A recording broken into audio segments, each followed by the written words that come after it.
Greetings and blessings to all human beings all around the world.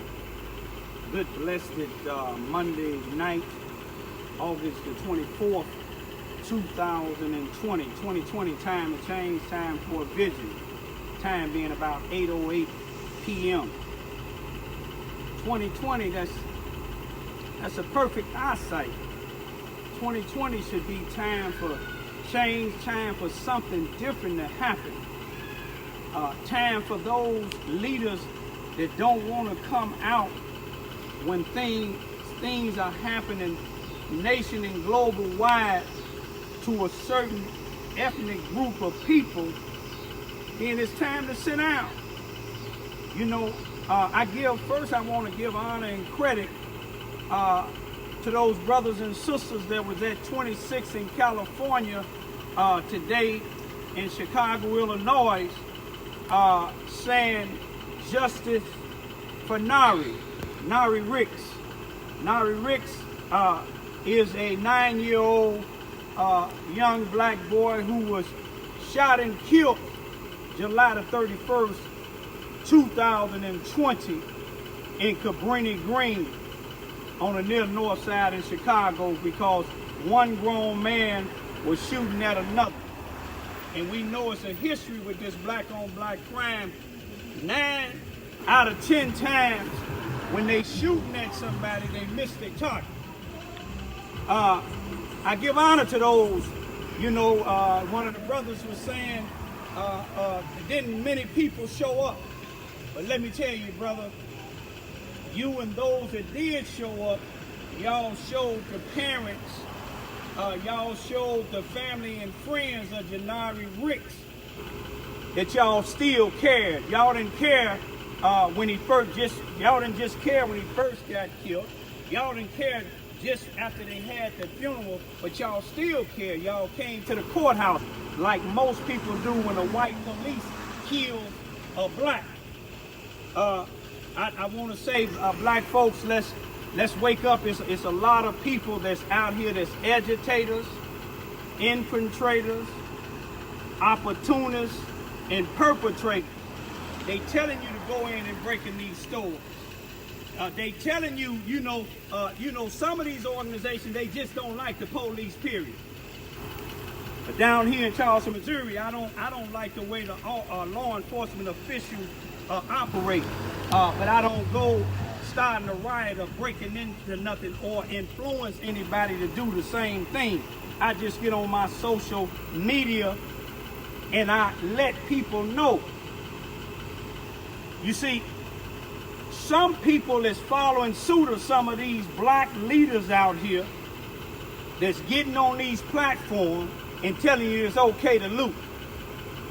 You see, some of y'all is following after these people saying, I seen in Kenosha today, because they had a 29-year-old brother by the name of Jacob Blake was shot 7 times in the back, and it was on video. It can't be disputed.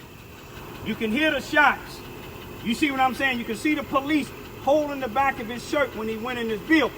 And his 3 children was inside when they shot him. I'm praying that he survived. But, you know, you have people that encourage individuals when the police pull a gun on you, just keep on going. The police pull a gun on you. I know you're afraid. I can't tell you what to do, but I'm going to stop. I can't keep going. It's already they trigger happy when it comes to black people. You see what I'm saying? I'm going to do my best to not try to agitate it. Those of y'all with them cameras, get the whole thing. You see what I'm saying? Make it clear to show what these people is doing, because they gonna probably say when the brother went in his van like this here, the police holding on the back of his shirt, shooting, and another one on the side. His 3 kids in the back of the van. Now what they gonna probably do is say that they thought he was reaching for a gun. You know, they feared for their life. When you take that job, you know it's gonna be danger out there. But this what really bothered me when I seen them down there protesting. They blocking the 4-way stop. I ain't got no problem with anywhere a person protests, as long as they peacefully protest. But they had a little boy, couldn't have been no more than 10 years old, and on his sign it said, F the police. It said the whole word, F the police. Now, I'm not going to give my 14 and 15-year-old no sign like that, whether I like the police or not.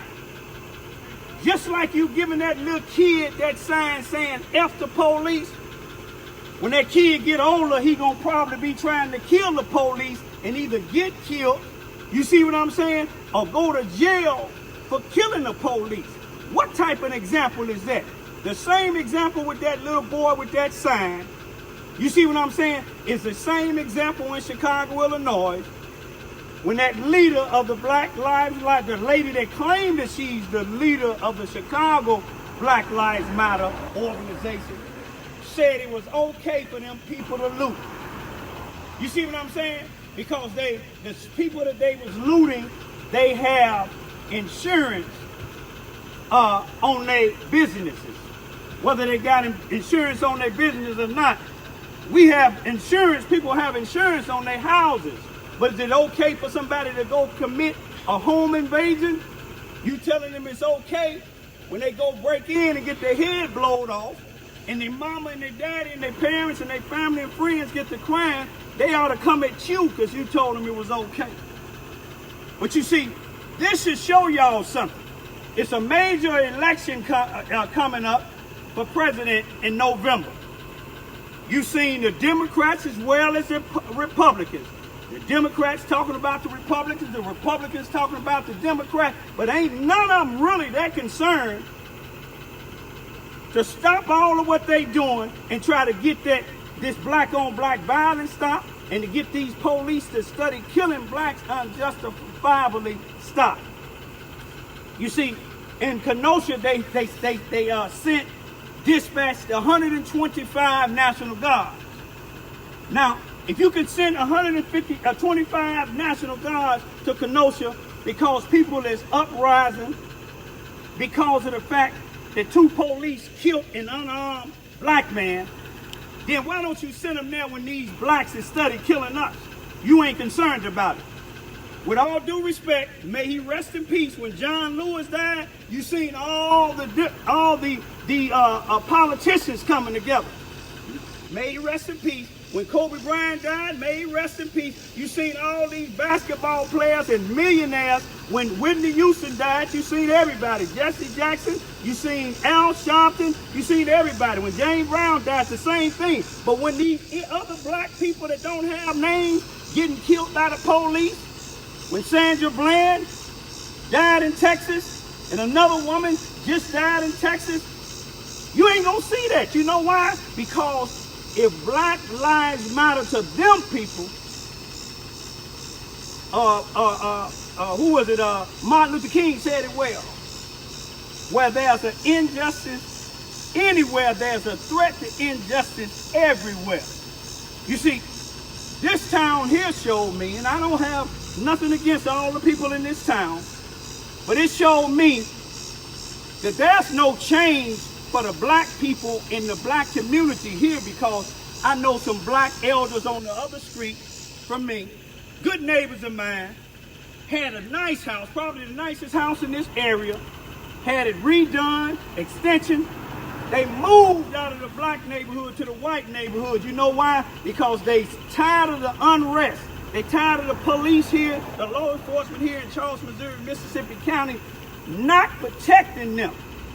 You see what I'm saying? When these kids out of order shooting fireworks all by their house, gunshots, fights, you see what I'm saying? They nowhere around. The same with some of the leaders here. They moved out to black neighborhoods. They have programs here in the black neighborhood, but they moved to the white neighborhood. This is something to think about, y'all. Injustice anywhere is a threat to injustice everywhere. You see what I'm saying? Wake up, black people.